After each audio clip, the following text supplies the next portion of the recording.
بسم الله الرحمن الرحيم.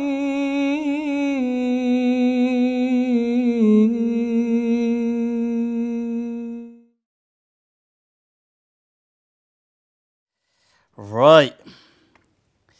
Can my makeup fasts after Ramadan count as 6 fasts of Shawwal?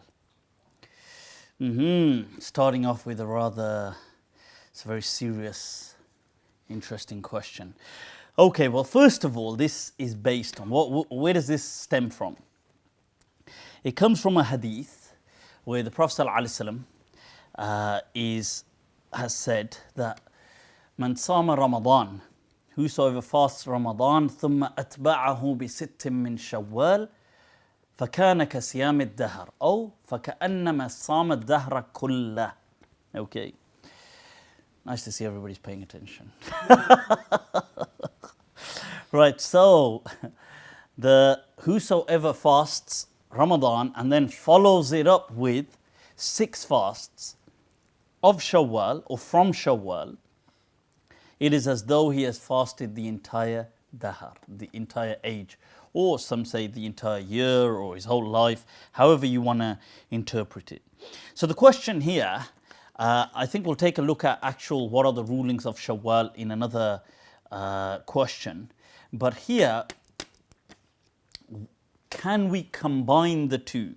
So if a person, let's say, more often than not, this is probably either to do with somebody who was traveling, if it's a man or a woman, or perhaps some women may have, due to their menstrual cycle, missed some fasts, or maybe some men nowadays in the universal world. I don't know if Maz seems rather concerned there, but so in which case, can they combine the two? Can they say, okay, now I'm going to fast Shawwal, I'm going to do 2 ibadas with the same niyyah.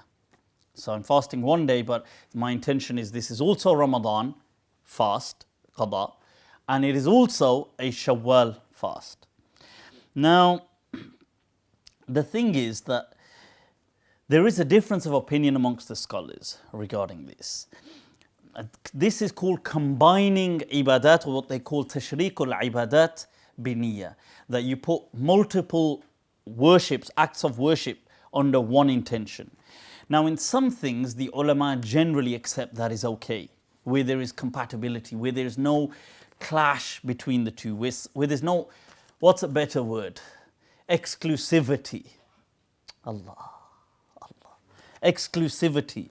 So let's say you have to take a bath for Jum'ah, and you happen to also take a bath for janaba, because you're junub, in a state of major ritual impurity, right? Now, can't you just do both in one, or do you have to take 2 separate kind of showers? No, you could just do both in one.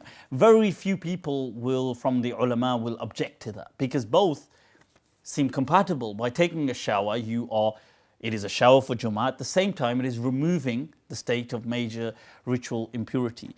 But for things like Ramadan, now a fast takes up the entire day. That day is allocated for a fast. So is there enough space to squeeze in another fast? As in to say, well, this covers both. Here, the general understanding is that no, you cannot do that. I mean, there is ikhtilaf. I clearly accept there is a difference of opinion amongst the ulama. But the understanding is you cannot combine between an obligatory prayer and a nafil prayer. Okay, I do know that there is a difference amongst some of the Shafi'iyya and some people who have allowed combining multiple worships under one intention, but generally the Malikiyya and amongst them the Hanafiyya as well, and like I said, there is some difference, but people generally say you cannot combine an obligatory prayer or an obligatory worship with a non-obligatory worship.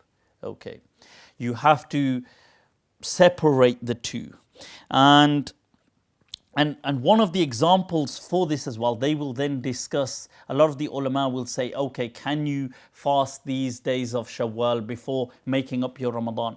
And that in itself is a proof that they did object to. Otherwise, they would just say, just do them both then.